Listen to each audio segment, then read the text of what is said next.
Assalamualaikum warahmatullahi wabarakatuh. Apa kabar sahabat? Semoga dilimpahkan rejeki dan kesehatan.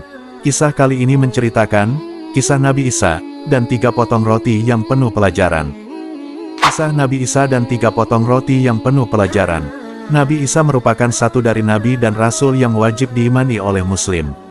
Terdapat kisah penuh pelajaran tentang Nabi Isa dan 3 potong roti. Dikutip dari buku Misteri Bulan Ramadan karya Yusuf Burhanuddin dan sepenggal cerita sejuta makna karya Abdul Wahid Al-Faizin, dikisahkan Nabi Isa berjalan dengan seorang pengikut menghabiskan roti yang menjadi bagiannya. Nabi Isa yang merasa haus lekas menuju telaga untuk mengambil air minum. Setelah melepas dahaga, ia segera kembali. Namun, betapa terkejutnya ia ketika melihat satu roti yang tersisa ternyata telah raib. "Demi Allah, aku tidak tahu," jawab pengikutnya. Seolah tidak menghiraukan kejanggalan tadi, keduanya meneruskan perjalanan. Tiba-tiba Nabi Isa melihat rusa dengan kedua anaknya. Dengan mukjizatnya, ia memanggil salah satu dari anak rusa itu lalu disembelihnya dan dibakar. Kemudian, Nabi Isa dan pengikutnya memakan daging rusa hingga hanya tersisa tulang belulangnya. Nabi Isa pun memohon kepada Allah agar anak rusa yang telah disembelih itu hidup kembali. Lalu, anak rusa tersebut hidup kembali atas izin Allah. Melihat peristiwa itu membuat pengikutnya terperanjat. Nabi Isa kembali bertanya kepada pengikutnya, "Demi Allah, yang memperlihatkan kepadamu bukti kekuasaannya ini." Lalu, Nabi Isa pun bertanya kepada pengikutnya, "Siapakah yang telah mengambil sepotong roti yang tersisa?"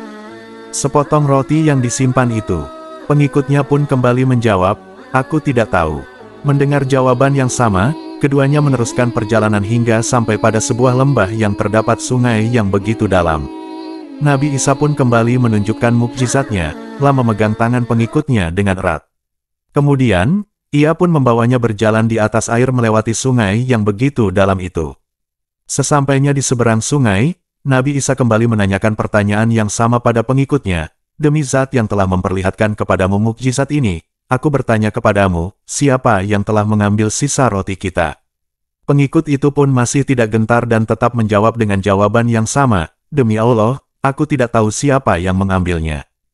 Untuk keempat kalinya, Nabi Isa pun kembali melanjutkan perjalanan. Hingga akhirnya melewati sebuah tanah lapang yang penuh dengan bebatuan. Nabi Isa mengambil beberapa bongkahan batu dan menampakkan mukjizatnya kembali. "Jadilah emas dengan izin Allah," ujar Nabi Isa kepada bongkahan batu itu. Tanah itu pun seketika menjadi emas dan ia membaginya menjadi 3 seraya berkata, "Sepertiga ini bagianku, sepertiga satunya bagianmu, dan sepertiga lainnya adalah bagian orang yang mengambil roti," kata Nabi Isa kepada pengikutnya. "Akulah yang mengambil roti itu." Sontak pengikut Nabi Isa mengaku, "Kalau begitu, semua emas ini untukmu," tegas Nabi Isa. Setelah si pengikut mengakui perbuatannya, Nabi Isa meninggalkan pengikutnya itu dan melanjutkan perjalanannya sendirian. Tidak lama berselang ditinggalkan Nabi Isa, si pengikut yang masih dalam suasana gembira karena mendapatkan bongkahan emas lalu didatangi oleh 2 orang. Melihat bongkahan emas yang ada pada si pengikut, kedua orang asing itu langsung tertarik. Kedua orang asing itu segera mendatangi si pengikut untuk merampas bongkahan emas tersebut.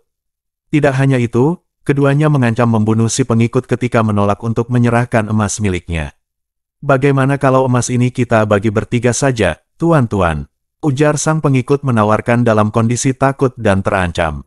Setelah berunding, kedua orang asing itu sepakat dengan tawaran si pengikut. Di tengah pembagian emas yang ada, ketiganya merasakan lapar. Akhirnya, mereka sepakat untuk membeli makanan. Si pengikut Nabi Isa inilah yang diutus untuk membelikan makanan untuk mereka bertiga, sedangkan kedua orang asing itu bertugas menjaga emas yang ada. Kemudian, si pengikut pergi menuju desa terdekat untuk membeli makanan. Kemudian terlintas pikiran jahat di antara 2 orang tersebut. Kedua orang asing mulai mendiskusikan rencana untuk membunuh pengikut tersebut. "Untuk apa kita terima penawarannya?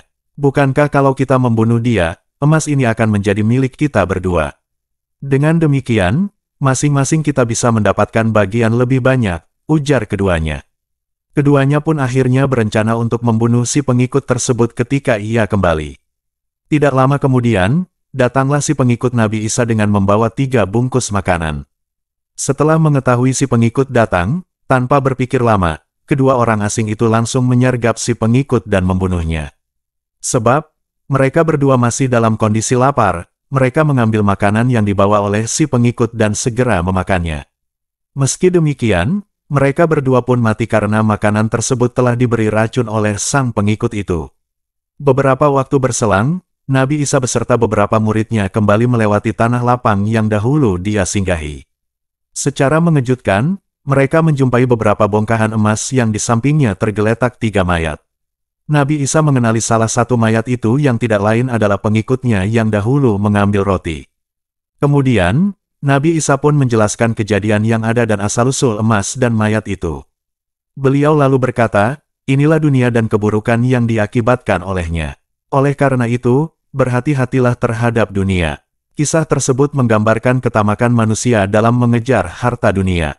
Selama seseorang masih menuruti keinginan hawa nafsunya, maka ketamakan itu tidak akan ada habisnya.